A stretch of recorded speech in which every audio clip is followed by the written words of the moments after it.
1970 সালের পর থেকে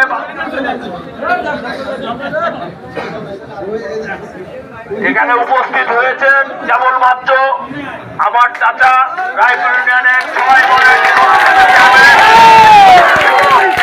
আজকে জয়ের অন্যতম একজন কারিগর এবং সারা থানাব্যাপী যিনি তার কথা ছিল যে রণজিৎ বাবুর ছেলে দাঁড়িয়েছে আর আমার ভাইপো দাঁড়াইছে, মামলাটা হবে রণজিৎ বাবুর সাথে। আর আমি আপনাদের একটা কথা বলি, দুর্নীতির আখড়া, দুর্নীতির মসনদ সৃষ্টিকর্তার তরফ থেকে একদিন ভেঙে যায়। আজকে রণজিৎ বাবুর মসনদ ভেঙে গেল।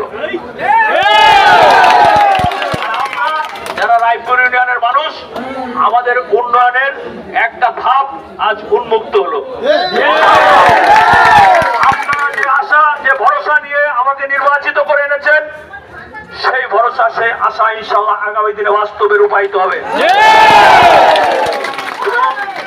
শুধু রায়পুর ইউনিয়ন নয়, সমগ্র বাগারপাড়াবাসীর মানুষের কল্যাণে কাজ করতে চাই।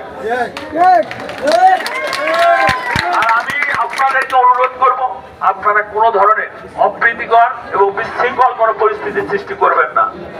যারা এই রায়পুর ইউনিয়নের মানুষ সম্বন্ধে বাইরের বিভিন্ন ইউনিয়নে যে বাজে কথা বলেছে, সৃষ্টিকর্তারা তাদেরকে আস্থা খুঁড়ে নিক্ষিপ্ত করবে। রায়পুর ইউনিয়নের মানুষ তাদেরকে বর্জন করবে। তাদেরকে মেরে কিংবা তাদেরকে অত্যাচারিত করে, তাদেরকে নিপীড়ন করে তাদেরকে দমিয়ে রাখা ঠিক হবে না।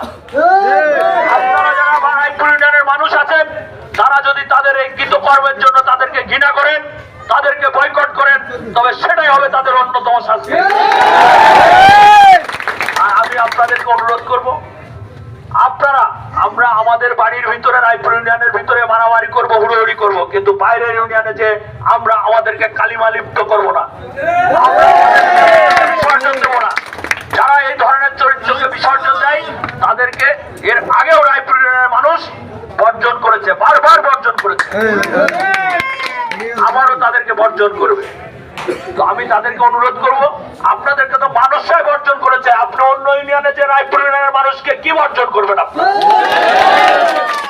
আপনাদের শিক্ষা হওয়া উচিত, আপনাদের লজ্জা হওয়া উচিত যে আপনারা অন্য ইউনিয়নে যে এই ইউনিয়নের মানুষকে খায় না বলে আপনারা সম্বোধন করেন।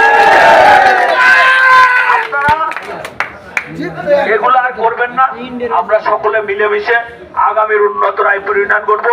আপনারাও আপনাদের চরিত্রটা ঠিক করবেন। আমরা সকলে মিলে চলতে চাই। আপনাদেরকে নিয়েই আমাদের রায়পুর ইউনিয়ন, আপনাকে বাদ দিয়ে রেখে আমাদের তো আপনারা সকলে এই ইউনিয়নের মানুষের যাতে কল্যাণ হয়, আমি সেই কাজটা করব। এই রায়পুর ইউনিয়নের দল মত নির্বিশেষে সকল মানুষের পাশে থাকবো। রায়পুর ইউনিয়নের মানুষের সামগ্রিক কল্যাণে কাজ করব এবং সমগ্র বাগারপাড়ার মানুষের সামগ্রিক কল্যাণে কাজ করব। আপনারা সকলে ভালো থাকবেন। আজকের জয়ের যে কারিগর আপনারা রায়পুর ইউনিয়নের মানুষ। আমাকে 16 সালে জেলা পরিষদ সদস্য আমি ইলেকশন করেছিলাম। 2000 মানুষ বাগারপাড়ায় আপনারা সংঘবদ্ধ হয়ে আমার সেই জয় ছিনিয়ে এনেছিলেন। আর আজকে আপনারা নিরঙ্কুশ ভাবে আমাকে ভোট দিয়ে এই জয় ছিনিয়ে আনলেন। এই জয় রায়পুর ইউনিয়ন তথা সমগ্র বাগারপাড়াবাসীর জন্য আমি উৎসর্গ করলাম। আর আজকে সেই দুর্নীতিবাজদের পতন হলো, সেই দুর্নীতিবাজের সন্তানের পতন হলো, সৃষ্টিকর্তার তরফ থেকে হয়েছে। আপনারা শুধু সহায়তা করেছেন। এখান থেকে আমাদের অনেক কিছু শিক্ষা নেওয়ার আছে যে দুর্নীতিবাজ, ক্ষমতা অপব্যবহারকারীর ক্ষমতা সারা জীবন চিরস্থায়ী হয় না। সেটা এই উপজেলা পরিষদ নির্বাচনের মাধ্যমে সৃষ্টিকর্তা আমাদেরকে আরেকবার চোখে আঙ্গুল দিয়ে দেখিয়ে দিল। সর্বোপরি আমি আপনাদের সুস্বাস্থ্য, দীর্ঘায়ু এবং মঙ্গল কামনা করি এবং আপনাদের সকলকে নিয়ে আগামী দিনের পথ চলতে চাই। যারা আমাকে ভোট দিয়েছেন তারাও আমার রায়পুর ইউনিয়নের মানুষ, যারা আমাদেরকে ভোট দেননি তারাও আমার রায়পুর ইউনিয়নের মানুষ। আমি এই ইউনিয়নের সকল মানুষকে নিয়ে, কে ভোট দিয়েছে কে ভোট দেয়নি, কে আমার গ্রুপ করে কে আমার সাথে রাজনীতি করে, সেটি কোনো বিষয় নয়। আপনাদের সকলকে নিয়ে আগামীর পথ চলতে চাই।